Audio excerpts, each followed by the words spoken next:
L'action est la clé fondamentale du succès, dit cite Pablo Picasso. Mesdames, Messieurs, bonsoir et bienvenue. Merci de nous honorer de votre présence. Aujourd'hui, on va parler de la fabrication artisanale du jus de fruits naturels. Cette activité qui est en plein essor dans notre pays. Pour vous plonger au cœur de ce domaine, Soumaya Mouafone, productrice entrepreneur sur le domaine de l'agroalimentation, précisément la fabrication du jus de fruits naturels, va nous éclaircir sur ce sujet. Bonsoir Soumaya. Bonsoir. Comment tu vas? Je vais très bien par la grâce de Dieu. Parlez-nous de vous. Alors, je suis Soumaya Mouafone, mariée, mère d'un enfant. Je suis productrice dans le domaine de l'agroalimentaire, précisément dans la production des jus faits à base de fruits. Et le nom de ma petite entreprise, c'est Violeta Juice. D'accord. Pourquoi vous vous êtes lancée dans l'entrepreneuriat? Je me suis lancée dans l'entrepreneuriat déjà, premièrement, parce que après les études, ça n'a pas été facile de se lancer, du moins de trouver un emploi. Et un jour, puisque après mon mariage, de temps en temps, il m'arrivait de faire des jus pour mon mari. Et pendant que je discutais un jour avec une amie, parce que chaque fois que je faisais des jus à mon mari, j'avais toujours tendance à mettre sur mes stories. Je mettais les ingrédients, j'essayais de filmer ce que ça donnait. Pendant que je discutais avec une amie, elle me dit, mais pourquoi ne pas faire de ça?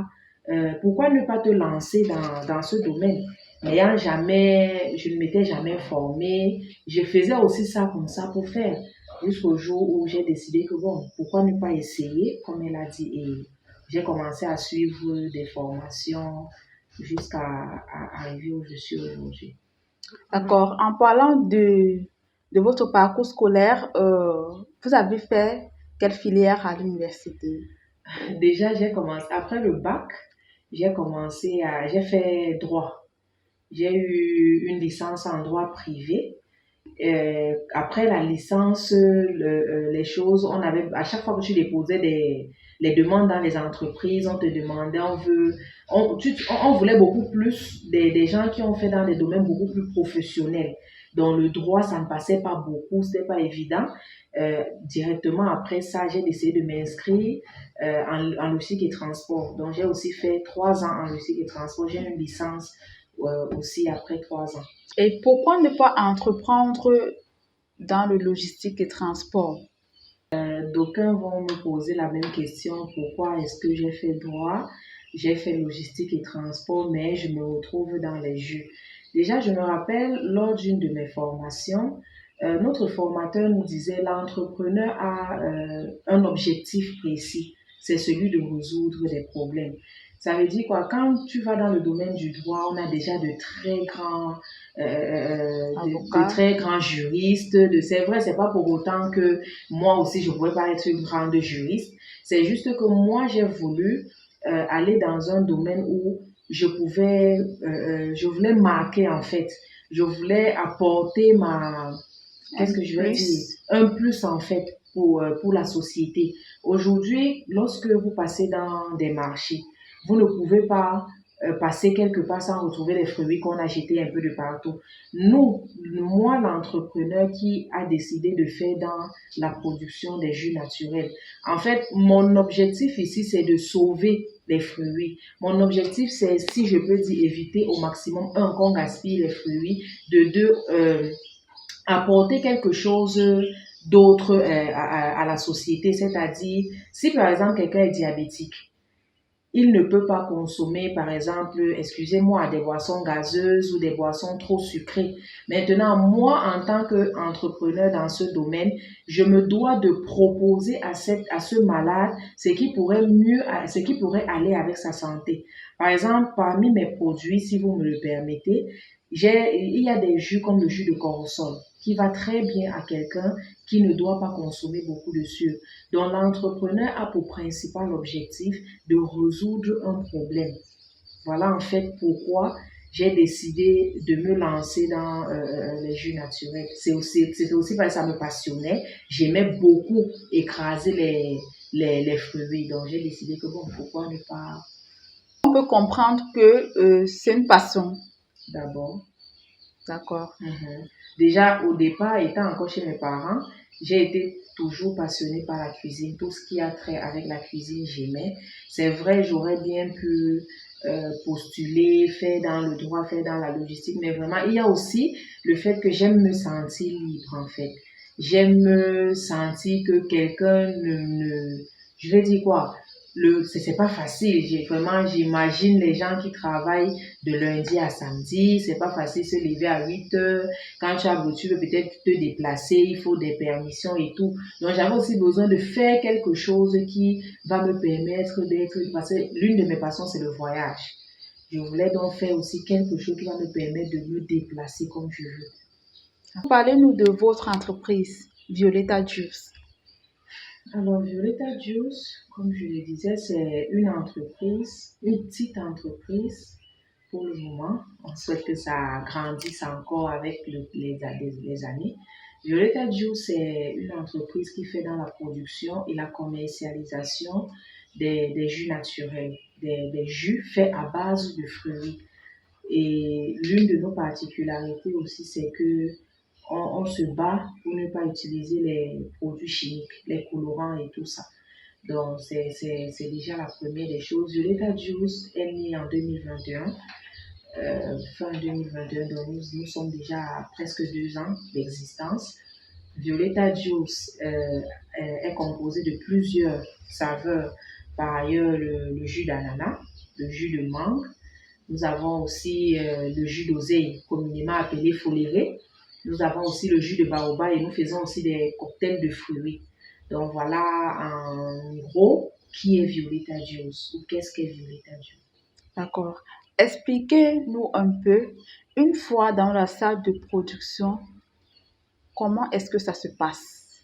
Déjà au niveau de la production, déjà la première chose et qui est la plus importante, ce sont les règles d'hygiène d'abord. Peu importe ce que vous voulez faire, quand ça concerne l'agroalimentaire, il faut scrupuleusement respecter les règles d'hygiène parce que, comme quelqu'un disait, tout ce qui passe par la bouche, c'est très, très, on dit, je ne sais pas quel mot utiliser, c'est très délicat en fait. Alors, dans la salle de production, par exemple, comme je parlais des règles d'hygiène, il y a par exemple le tablier qui est important. Il faut désinfecter l'espace de travail. Il faut que l'espace de travail soit vraiment bien propre. Il faut désinfecter ton matériel de travail. Si par exemple tu travailles avec quelqu'un, tu dois aussi veiller à former la personne sur les règles d'hygiène parce que il suffit qu'une bactérie rentre dans le produit, ça va jouer sur la fermentation du produit et tu ne connais pas comment est le consommateur, quel est l'état de sa santé. Donc, quand tu ne respectes pas scrupuleusement les règles d'hygiène, ça dérange beaucoup. Donc, la première chose en salle de production, c'est d'abord le respect des règles d'hygiène. Après cela, qui dit règles d'hygiène, comme je citais, le matériel, toi-même le producteur, même au niveau des fruits, il y a des règles d'hygiène à respecter. Donc, voilà un peu ce qu'on fait dans la salle de production de façon globale. Donc, pour ne pas me mettre à dire, je vais éplucher, je vais. Le plus important d'abord, ce sont les règles d'hygiène. Maintenant, quand tu as fini avec les règles d'hygiène, tu vas aller au niveau de tes fruits, tu vas les peler, tu vas extraire quand c'est l'extracteur de jus ou tu vas écraser quand c'est pour le blender. Donc, voilà en gros. Combien de temps peut-il prendre pour produire un jus de fruits? Pour ce qui est du nombre de temps de production, déjà, ça dépend de la quantité. Quand c'est une petite quantité, ça a un nombre de temps. Mais allons sur la base, par exemple, d'une petite quantité. Je prends un cas.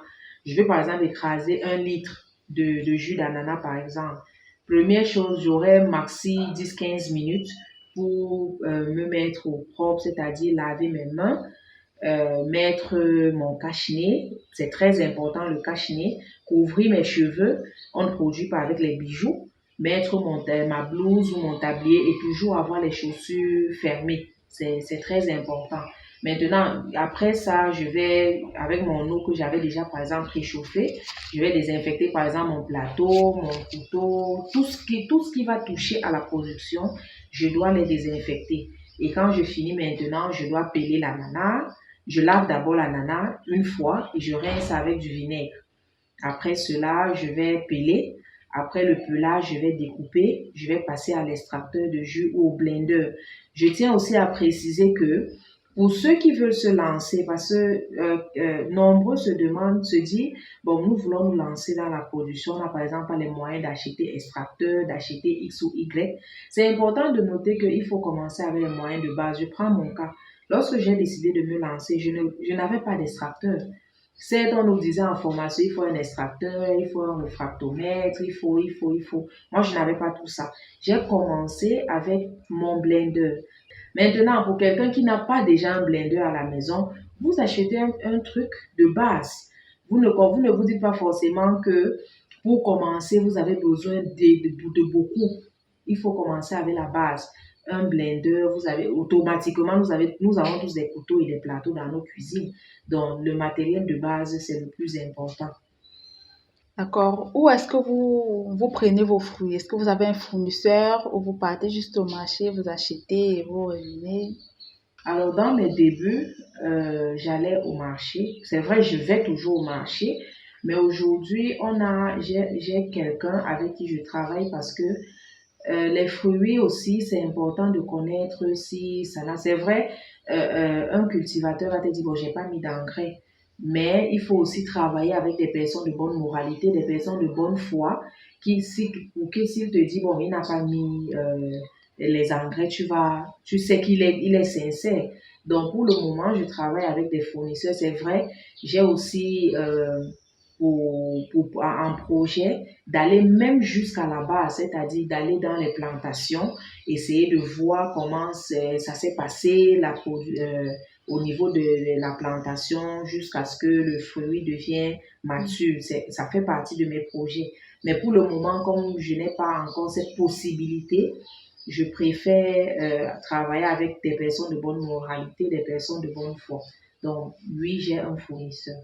D'accord. Pendant la saison sèche, on sait que pendant la saison sèche, les fruits sont rares. Mm. Et quand nous sommes en saison sèche, comment faites-vous? Déjà, j'essaie les fruits avec lesquels je travaille.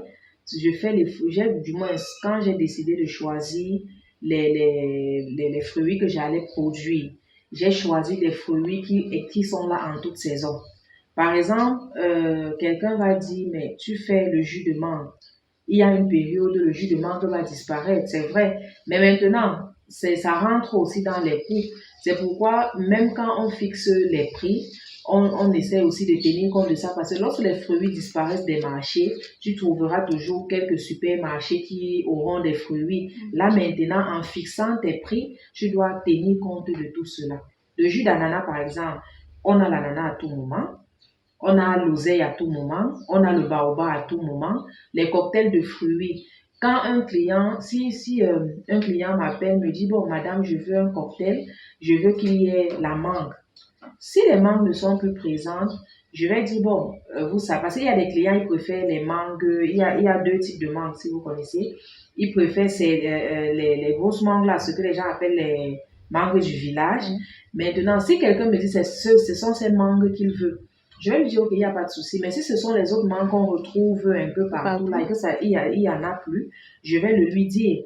Donc, parfois aussi, il faut savoir convaincre ton client, savoir amener ton client à accepter ce que tu vas lui dire. Donc, pour ne pas, parce que parfois, on se retrouve souvent à accepter des choses juste pour faire plaisir et devant, ça te crée des problèmes. Donc, ce qu'on fait, c'est que moi, personnellement, j'essaye au maximum d'être sincère avec mes clients. Lorsqu'un client me dit, surtout au niveau des cocktails, parce qu'un client peut me dire, je veux un cocktail dans lequel il y aura par exemple la papaye. Je fais son cocktail, même s'il n'y a pas la papaye, il ne saura pas. Mais moi, je fais mon maximum pour être très sincère avec mes clients. Si un client me passe une commande que je ne suis pas en mesure de respecter, franchement, je préfère le dire. Donc, Comment faites-vous pour reconnaître les bons fruits? Parce que quand vous arrivez au marché, euh, les vendeurs vous disent, mes fruits sont bons. lorsque vous dites bon fruit, par exemple, c'est bon fruit au niveau, est-ce que ça a assez de jus? Est-ce que c'est assez sucré? Est-ce que c'est pourri? Est-ce que c'est pas pourri? Je sais pas si... Oui, En fait, dans ce sens-là. Le jus d'ananas, par exemple, je prends toujours l'exemple de l'ananas. Par exemple, au niveau des ananas, lorsque j'arrive, je ne sais pas comment vous expliquer, mais moi qui suis déjà une habituée, je sais reconnaître une bonne tête d'ananas. Maintenant, au niveau du jus aussi, je saurais reconnaître bon, l'ananas à la base, c'est un fruit riche en eau. Un peu comme le watermelon, comment on appelle le watermelon en français? Pastèque, un peu comme les pastèques. L'ananas, c'est un fruit riche en eau. Ce qui fait que automatiquement, l'ananas a le jus. Maintenant, il faut aussi, pour quelqu'un comme moi qui ne met pas, par exemple, le sucre dans mon jus d'ananas, la partie sucrée est aussi importante pour moi. Et la seule chose que je fais quand je suis sur le marché, on parle de jauger. Avec mon fournisseur, j'essaie de jauger, mais mes fournisseurs connaissent déjà le type de fruits dont j'ai besoin. Donc, quand j'arrive, c'est déjà, mes fruits sont déjà apprêtés. Maintenant, allons sur la base le principe selon lequel le jour où mon fournisseur n'est pas disponible, je dois aller sur le marché. Tout ça, ça se fait de façon physique. Donc, je ne saurais vraiment pas comment vous expliquer avec des termes précis comment je fais pour les reconnaître. Mais si je suis devant un fruit, la façon de toucher, l'état du fruit, je pourrais reconnaître facilement. Alors, quelles sont les différentes méthodes de fabrication de jus de fruits? Il existe deux méthodes de fabrication des jus naturels. Il y a la fabrication artisanale et il y a la fabrication industrielle. La fabrication industrielle, c'est lorsque vous avez des machines, bref, des grosses machines industrielles. Mais nous sommes encore dans la fabrication artisanale, qui est, on fait tout. C'est la main d'œuvre qui travaille un peu beaucoup plus par rapport aux machines. Alors, quelles sont les différentes étapes de fabrication de jus de fruits? Il existe plusieurs étapes de fabrication du jus naturel, c'est-à-dire le canevas à suivre pour arriver à une autre bouteille de jus. On a déjà les règles d'hygiène, comme je disais, c'est là-bas qu'on commence. Après ça, on a le nettoyage de nos fruits. On va peler. Après le pelage, on va passer à la machine, c'est-à-dire l'extraction où on passe dans le blender. Après cela, on va faire ce qu'on appelle la pasteurisation. La pasteurisation, c'est une méthode naturelle qui permet de maintenir le fruit pendant un certain moment. Certains vont utiliser les produits chimiques. Il existe plusieurs produits chimiques pour garder le fruit en état pendant peut-être 6 mois, 1 an, ça dépend. Maintenant, nous essayons de faire, nous faisons de notre mieux en fait pour ne pas utiliser les produits, du moins jusqu'ici. Chez Violeta Juice, on n'a jamais utilisé des produits chimiques dans nos jus. C'est raison pour laquelle on a essayé au travers des formations d'apprendre à garder nos fruits en état, c'est-à-dire limiter au maximum la fermentation. C'est à travers ce qu'on appelle la pasteurisation, qui est le fait de passer le jus que vous avez écrasé au feu. Voilà un peu en gros ce que c'est que la pasteurisation. Maintenant, après avoir passé le fruit au feu, vous laissez tiédir à 90 degrés. Et quand c'est bon, vous laissez refroidir à 60-70 degrés, vous tamisez et vous embouteillez. Vous embouteillez Pourquoi avoir choisi d'embouteiller vos jus dans des bouteilles en verre et non en plastique? Déjà, nous embouteillons aussi dans des bouteilles plastiques, mais les bouteilles en verre ont cette particularité qu'ils conservent les fruits plus longtemps que les bouteilles plastiques. Les bouteilles en plastique, c'est beaucoup plus pour des commandes, pour des commandes à consommation directe. Voilà, c'est ça, c'est le mot. Lorsque un client passe par exemple une commande pour une cérémonie, on préfère faire dans les bouteilles plastiques parce que la consommation va être directe. C'est vrai, on va respecter le canevas de production, mais avec la bouteille cassable, lorsqu'un client va par exemple commander pour la consommation à la maison, on sait que ça va être, tu sais pas pendant combien de temps il va consommer, ça veut dire ça va mettre du temps. Raison pour laquelle on préfère mettre dans des bouteilles cassables parce que la conservation sera plus longue que dans les bouteilles plastiques. les micro-organismes attaquent plus vite les bouteilles plastiques que les bouteilles cassables. Les bouteilles cassables aussi ont cette particularité que le fait, comme on parlait, pardon, les bouteilles cassables ont cette particularité que quand on parlait par exemple du respect des règles d'hygiène, c'est-à-dire désinfecter le matériel. La bouteille cassable, tu peux chauffer l'eau à 90 degrés, tu trempes tes bouteilles cassables à l'intérieur. Pourtant, avec la bouteille plastique, ce n'est pas toujours le cas, tu ne peux pas le faire.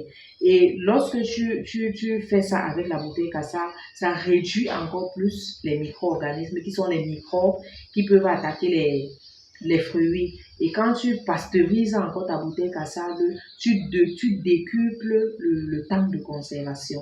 Donc, voilà la particularité de la bouteille cassable. Est-ce que la demande est là? Est-ce que la demande est forte? Oui, il y a la demande. C'est vrai, je ne vais pas vous mentir, déjà, il y a la concurrence. Il faut déjà te démarquer.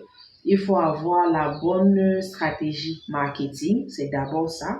Mais pour la demande, il y a la demande, mais elle n'est pas encore aussi forte que ça. Ça permet aussi à Violetta Juice de poser ses marques, de nous faire connaître tout doucement. C'est vrai, ça fait déjà 2 ans. D'aucuns diront que bon, ça fait déjà quand même assez longtemps, mais on préfère aller doucement et arriver sûrement que d'aller plus vite et peut-être être buté devant. Combien de bouteilles pouvez-vous fabriquer par semaine ou par mois? Bon, moi, je préfère qu'on essaye d'évaluer en termes du nombre de litres. Parce que je ne vais pas vous dire je fabrique 20 bouteilles par semaine, 30 bouteilles par semaine. Mais si je vais sur la base des litres, il y a des semaines où je peux fabriquer 20 litres, des semaines où je peux fabriquer 30, ça dépend. Des mois où c'est un peu, ça baisse même, mais allons sur la base de 20 à 30 litres. Donc, quels sont les différents formats que Violetta Juice propose? Violetta Juice propose des formats en 0,5 litres, 1 litre, 1 litre et demi et 300 millilitres. Un peu comme ces bouteilles ici sont des bouteilles de 300 millilitres. D'accord. Est-ce que vous formez pour... Oui, je pose la question. D'accord. Est-ce que vous formez des gens? Est-ce que parfois les gens viennent vous dire j'ai besoin que vous me formez parce que je veux me lancer dans ce domaine? Effectivement, je forme parce que moi aussi j'ai été formée, j'ai pris le temps, j'ai suivi de nombreuses formations. Aujourd'hui, je suis ouverte à partager ma petite expérience avec toute personne qui voudrait aussi se lancer parce que c'est important le domaine de l'agroalimentaire, c'est un domaine tellement vaste. Et celui des jus naturels, c'est un domaine très passionnant. On apprend tous les jours, on apprend, j'apprends tout le temps les nouveaux noms des fruits. Comme une fois, j'ai découvert qu'on pouvait aussi appeler baobab le pain de singe. Donc, c'est un domaine vraiment assez passionnant. Et j'encourage mes confrères et mes consoeurs à se lancer. Quelles sont les difficultés que vous rencontrez dans ce domaine? D'accord.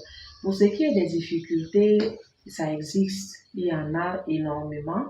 Déjà, comme je vous ai dit, étant femme au foyer et maman, ce n'est pas facile parce que parfois tu as une commande, peut-être il faut s'occuper de la maison, il faut s'occuper du bébé, il faut. Voilà l'une des difficultés. Mais aussi, l'autre difficulté, c'est au niveau des fruits aussi.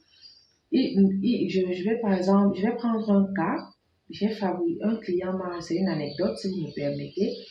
Un client m'a passé une commande une fois et après qu'il ait fini, il est passé sa commande. Parce qu'en général, je préfère souvent, du moins ce que j'ai commencé à faire après ce client, j'avais commencé à prendre les avances sur la facture. Le client m'a donc passé la commande. Vous savez, quand tu viens de te lancer, tu dois convaincre le client, tu dois. C'est vrai, ça continue. Mais lorsque tu es nouvelle dans le domaine, tu es obligé à chaque fois de faire tout ton possible pour convaincre ta clientèle. Le client m'a dit, je voulais tel nombre de litres de baobab. Le baobab qui est un jus aussi très délicat. parce qu'il se fermente aussi très vite. Il a donné le nombre de bouteilles qu'il voulait, j'ai fait. Le lendemain, peut-être 1 heure avant sa livraison, parce que lorsque le client me dit, par exemple, je vais être livré à 12 heures, je fais l'effort pour qu'à 10 heures, 9 heures, ton produit soit prêt. Le client m'appelle pour me dire, bon, malheureusement, je ne prendrai plus. Bon, en ce moment, tu ne sais pas tu sais pas quoi faire. Est-ce que tu vas appeler le client t'enflammer? Est-ce que tu vas appeler le client? Je sais pas. Voilà aussi une difficulté. C'est pas facile la gestion producteur-client parce qu'il y a des clients comme ça. C'est pas grave, on prend sur nous. Deuxième anecdote, une dame me contacte, elle voulait le jus de corossol. J'ai acheté vous connaissez le corossol, c'est aussi, même quand ce n'est pas encore produit, le corossol encore en fruits est hyper délicat. J'ai acheté le fruit, j'ai acheté tout ce qu'il fallait parce que c'était pour des malades. Elle m'explique, bon, je travaille dans une entreprise, je vais dire, je travaille avec des malades et tout, je veux des fruits pour eux. J'achète le matériel, je devais produire le soir, j'achète tout le matin. Quand j'achète le matériel le soir, elle m'appelle, elle me dit, je ne peux plus prendre, ils ont dit que non, j'annule la commande. J'ai donc demandé, bon, qu'est-ce que je fais dans des fruits que j'ai déjà achetés? On ne répond pas. Donc, le principal challenge que nous, les producteurs, on a aujourd'hui, c'est développer des stratégies pour conserver même nos fruits physiques. Même avant la production, c'est pas évident. Si vraiment en regardant cette émission, il y a quelqu'un qui peut me former dans les méthodes de conservation du fruit physique, vraiment, ce sera la bienvenue parce que ce n'est pas facile. Mais si à chaque fois tu vas acheter les fruits pour la production et que avant la livraison, un client te dit, bon, j'annule la commande, c'est pas évident parce que nous, au niveau de la production, on fait notre maximum pour livrer le client à temps, parce qu'il y a aussi ça qui est important. Lorsqu'un client passe la commande, c'est nécessaire de le livrer à temps. Même si c'est 2 heures du temps avant moi, c'est de rigueur chez moi. Mais maintenant, si tu as acheté les fruits et qu'au bout de quelques heures, tu as déjà produit, le client t'appelle pour te dire il annule sa commande, qu'est-ce que tu fais? Donc, ce n'est vraiment pas évident. Mais bon, ça fait partie des challenges. On dit il faut tomber pour se relever. Quand c'est dur, après, ça va aller. Donc, je considère que ce sont des défis que je dois relever. Quelle est votre technique d'approche en matière de prospection?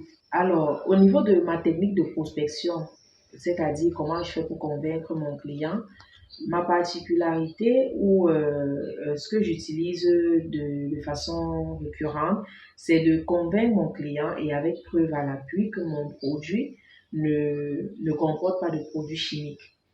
Donc ça, c'est la particularité de mes jus naturels parce que la plupart des clients, lorsqu'ils viennent vers moi, ou vers nous, autant pour moi, ils nous disent, ben, vous êtes nombreux, d'aucuns disent non, on n'a pas de produits chimiques dans nos jus de fruits.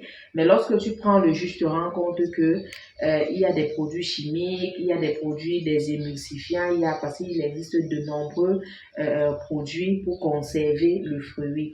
Donc, c'est à partir de ça qu'on essaie de convaincre notre clientèle. Et parlant de votre technique communicationnelle. Donc, voilà aussi un grand défi qui fait en sorte que Violeta Juice ça ne décolle pas encore vraiment. Franchement, je préfère le dire, c'est au niveau de la communication parce que c'est pas évident. Pour un jeune entrepreneur je veux dire quoi, pour quelqu'un qui est encore nouveau dans le domaine. Par exemple, on va te faire comprendre qu'il faut monétiser ta page, il faut faire X ou Y choses, il faut que tu contactes des community managers pour qu'ils puissent gérer ta page. C'est pas évident, tout ça, ça a des coûts. Bon, aujourd'hui, ce qu'on fait, c'est que on est obligé de gérer comme on peut, on partage les flyers quand peut-être un client a passé la commande. Parce que comme on dit, l'autre veut voir avant d'accepter, l'autre veut être convaincu que, comme tu dis que tu fais les jus naturels, est-ce que d'autres personnes en consomment? Donc c'est au travers des autres commandes. On fait par exemple des photos, des vidéos, on essaie de poster des flyers, on participe à des événements. On participe à des mini-foires, expositions, c'est au travers de tout ça qu'on essaie de communiquer. Mais à la longue, on a des idées. Chez Violeta Juice, on est en train de développer des idées pour aller encore plus loin au niveau de la communication. Votre entreprise n'est pas très connue. Quand vous parlez de Violeta Juice, quand vous vous approchez d'un client et vous parlez de votre entreprise, est-ce ils vous font confiance Directement. directement? En fait, c'est clair que même si ça avait été l'inverse, genre un entrepreneur vient vers moi pour me parler de son produit. En fait, nous, c'est déjà comme ça. C'est déjà ancré chez l'être humain. L'être humain veut la preuve que ton produit marche pour pouvoir acheter. Je prends le cas, je crois nous tous, on a connu ces personnes qui sonnent à nos portes. Nous vendons tel produit, on vend des anti-moustiques, on vend. Lorsqu'il vous fait essayer le produit et que ça marche, automatiquement, vous allez l'appeler. Ce que nous, chez Violeta Juice, on essaye de faire, c'est que à chaque fois, par exemple, on a l'occasion de participer à des événements, à des mini-foires, on le fait avec des dégustations. C'est au travers de ces dégustations qu'on parvient à convaincre notre clientèle. Sinon, s'il faut aller sur la base de la parole, oui, il nous arrive de parler, essayer de convaincre notre client en disant non, on ne met pas les produits chimiques, mais il n'a aucune preuve que tu ne mets pas de produits chimiques. Même en goûtant, il n'a aucune preuve. Maintenant, il faut que le client aussi il te croit sur parole. Donc, nous, on va beaucoup plus sur la base des dégustations pour pouvoir convaincre notre clientèle.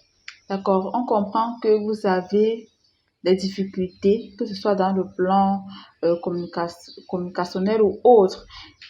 Quelle est votre source de motivation? Ma principale source de motivation, c'est comme j'ai dit, je veux apporter un plus. Je veux que Violeta Juice apporte un plus à la société. Que Violeta Juice ne soit pas juste là, parce que bon, Violeta Juice a peut-être le manager de Violeta Juice a fait des études, elle n'a pas pu avoir un boulot, elle a décidé aussi de se lancer pour se lancer. Non, Violeta Juice est là pour résoudre un problème et c'est ça notre motivation. On veut être là, on veut apporter ce plus-là à la société et prouver qu'on peut consommer du bio dans notre pays. C'est important. C'est important de souligner que le Cameroun regorge tellement de fruits que si on veut consommer vraiment bio, on va le consommer sans problème. On n'a pas forcément besoin de tous ces produits chimiques-là. C'est vrai, on va te dire, c'est très important si peut-être tu envisages aller plus loin, c'est-à-dire sortir du pays, peut-être mettre tes jus dans les supermarchés. Nous, maintenant, notre challenge, c'est de trouver quelles sont les voies et moyens qu'on peut utiliser pour produire sans utiliser ces produits chimiques. C'est ça ma motivation. Est-ce que je vais y arriver? Je ne sais pas, mais j'y crois. Vous nous avez parlé tout à l'heure de votre enfant. On comprend également que vous êtes marié. Comment faites-vous pour concilier l'entrepreneuriat et votre poste de mère au foyer? Si je vous dis ici c'est facile, vraiment ça sera pour les caméras. Donc je vais vous dire c'est très dur. Vraiment concilier vie professionnelle et vie personnelle, ce n'est pas du tout évident. Mais ici ce que je peux dire c'est que mon partenaire il m'aide énormément parce que il y a des moments où vraiment j'ai des commandes, c'est lui qui passe à la production parce que j'ai formé j'ai formé aussi mon partenaire. Donc, il a son boulot, mais parfois, quand ça ne va pas, il m'aide. Donc, c'est nécessaire aussi de souligner cela. Lorsque vous décidez de vous lancer dans un domaine comme l'entrepreneuriat, parce que c'est bien beau, on va écrire sur les cartes de visite, je suis manager, je suis PDG. C'est bien beau, mais ça nécessite beaucoup. Lorsque tu t'es déjà lancé dans ce domaine, il faut être sûr que tu es avec quelqu'un qui te comprend. Tu es avec quelqu'un qui est prêt à t'accompagner parce qu'il y a des jours où c'est dur. Il y a des jours où le client te met de mauvaise humeur au point où tu ne sais même plus où tu en es et c'est ton partenaire qui encaisse le coup. Donc, il faut avoir un partenaire qui t'assiste, un partenaire qui te comprend, un partenaire qui sera prêt à gérer ta mauvaise humeur. Mon époux a souvent eu à livrer mes clients. C'est pas évident, mais je peux dire rendre juste grâce au ciel d'avoir trouvé quelqu'un qui me comprend.